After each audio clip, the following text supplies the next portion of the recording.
Bonjour, contente de vous retrouver encore une fois aujourd'hui. Merci infiniment pour vos avis, pour vos commentaires concernant notre vidéo sur l'amour.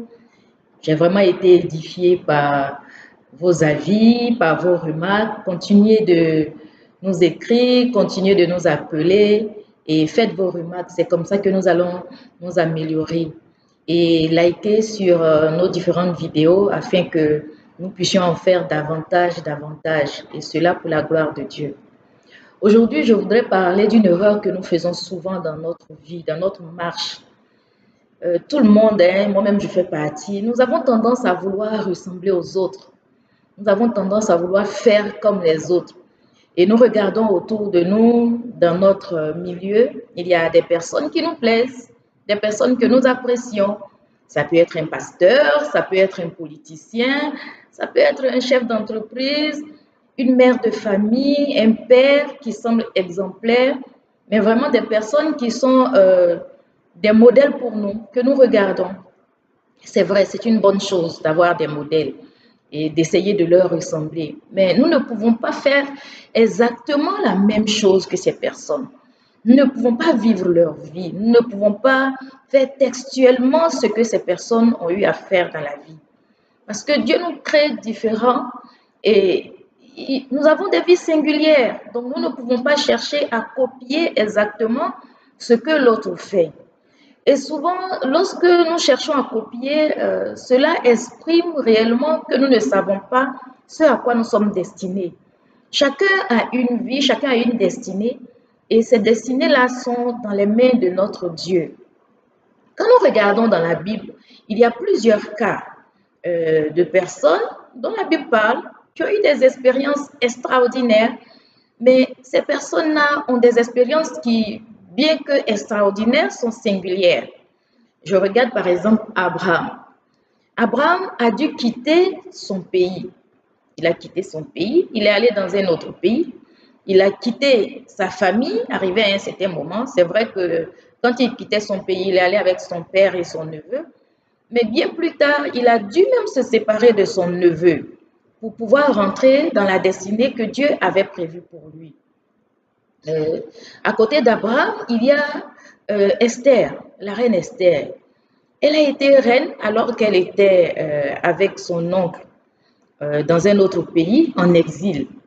Mais pour qu'elle devienne reine, elle a dû participer à un concours de beauté parce que le roi recherchait une épouse et il y avait un concours de beauté qui était organisé. Donc, Esther, pour devenir reine, a participé à un concours de beauté. C'est son histoire, c'est ce qui était prévu pour elle.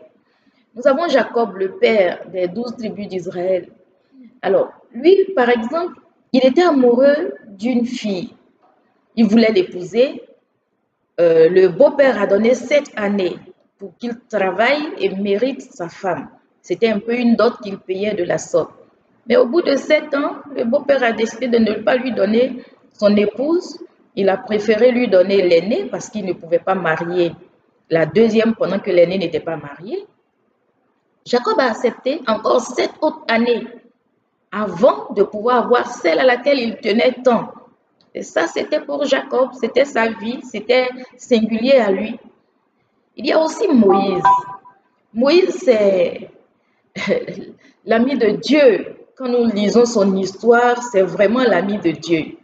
Et Moïse, dans sa marche, il a beaucoup souffert. C'est vrai, il est né, il a vécu dans la maison de Pharaon, il a vécu l'opulence, mais arrivé à ce moment, il a dû rester 40 années dans le désert. 40 années pendant lesquelles il a appris à marcher avec Dieu, il a appris à se préparer pour être le guide que Dieu voulait faire de lui pour sortir les enfants d'Israël d'Égypte. Donc, si vous observez avec moi, chacune de ces personnes-là a une vie singulière, a une destinée singulière. Mais parce qu'elles savaient où elles partaient, elles ont accepté que leur vie est singulière. Dieu a conduit ces personnes-là de façon spéciale pour atteindre leurs objectifs, pour atteindre leur destinée. Ce que je veux vous dire ce matin, c'est que nous ne pouvons pas vouloir être comme Abraham. La Bible ne nous rapporte pas l'histoire de ces personnes-là pour que nous fassions exactement comme elles. Tu ne vas pas aller te présenter à un concours Miss parce que tu veux être reine en te disant que Esther a dû participer à un concours Miss avant d'être reine.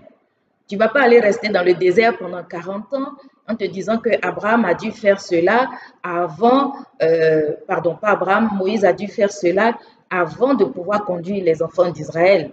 Tu ne vas pas forcément quitter ton pays, ta famille, avant de pouvoir entrer dans ta destinée sous prétexte que c'est ce que Abraham a vécu. Mais il faut pouvoir suivre ce que Dieu a pour nous. La vie, je la considère un peu comme des lignes. Et c'est des lignes de transport. Ça peut être des lignes courtes, mais c'est Dieu qui destine chacun. Et c'est Dieu qui choisit ta ligne. Imaginons par exemple que Dieu décide que tu dois aller à Dubaï. Ta destination, ta destinée, c'est Dubaï. Alors, pour aller à Dubaï, tu ne vas pas aller monter dans l'avion qui va à New York. Non. Même si des fois, Dieu peut décider que toi, dans ton cas, pour arriver à Dubaï, il faut que tu ailles d'abord à New York et après, tu vas prendre un autre avion, tu vas décomposer, mais là, c'est lui, Dieu, qui décide. Mais toujours est-il que la destination et la destinée qu'il te donne, c'est Dubaï. Sur le chemin, tu ne verras pas les mêmes paysages que ton frère ou ton ami qui est destiné au Mexique, par exemple. Et c'est de cette façon que Dieu conduit nos vies. Alors, si nous ne faisons pas attention, si nous ne prenons garde, nous nous exposons à être frustrés parce que nous avons suivi un chemin qui n'est pas le nôtre. Et au final, nous sommes là déçus. Comment éviter cela? Je crois que la meilleure des choses à faire, c'est d'être à l'écoute de notre Dieu. C'est d'être à l'écoute de celui-là même qui tient nos destinées dans ses mains, de celui-là même qui sait où est-ce qu'il veut nous conduire.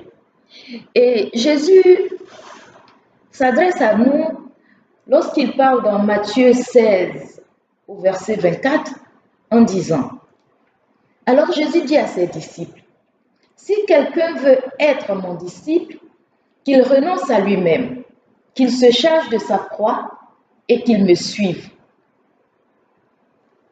Qu'il renonce à lui-même, qu'il se charge de sa croix et qu'il me suive. 3 actions que nous devons mener. Il ne s'agit pas d'être passif. Non, il faut prendre la décision de marcher dans la voie que Dieu lui-même il a choisie. C'est un processus dans lequel nous devons rentrer. C'est un processus dans lequel nous devons suivre ce que Dieu a prévu pour nous, étape par étape. Renoncer à soi, prendre sa croix. Il s'agit de choix. Il s'agit de décision. Il s'agit d'engagement personnel.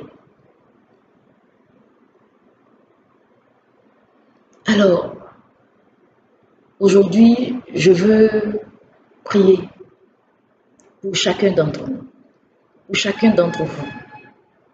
Sûrement que tu te demandes à quoi Dieu te destine. Viens vers Dieu, pose-lui la question. Et surtout, sois très attentif aux indications qu'il te donne. Ne te laisse pas prendre dans des interférences, dans des choses, des conseils qui ne viennent pas forcément de Dieu. Reste concentré pour ne pas que tu passes à côté du chemin que lui, Dieu, il a pour toi. Alors, je vais vous conduire dans la prière. Seigneur mon Dieu, je veux te prier pour ces personnes qui me suivent, qui ont écouté ces quelques minutes. Très souvent, nous faisons l'erreur de regarder les hommes au lieu de regarder à toi et à ton message et à la voie que tu as tracée pour nous. Pour ces personnes-là qui ne savent pas dans quel sens aller, je te prie, Seigneur, d'ouvrir leur esprit vers leur destinée. Qu'ils comprennent, qu'ils puissent discerner ta voix et qu'ils puissent poser les actes et agir conformément à ce que toi, tu as décidé pour eux. afin qu'ils ne soient pas frustrés, mais qu'ils arrivent à destination et qu'ils puissent jouir pleinement de la vie que tu as promis à chacune des personnes qui s'attachent à toi. Je crois que tu es Dieu et que tu veilles sur ta parole et sur tes promesses pour les accomplir. Je te confie chacune des personnes qui ont regardé cette vidéo. Au nom de Jésus-Christ de Nazareth, j'ai prié. Amen. Likez cette vidéo, likez et nous vous reviendrons très bientôt avec d'autres thèmes. Que Dieu nous bénisse, que Dieu vous bénisse et surtout ne faites pas l'erreur de vouloir copier textuellement ce que quelqu'un fait, même s'il est un modèle pour vous. Que Dieu vous garde. Amen.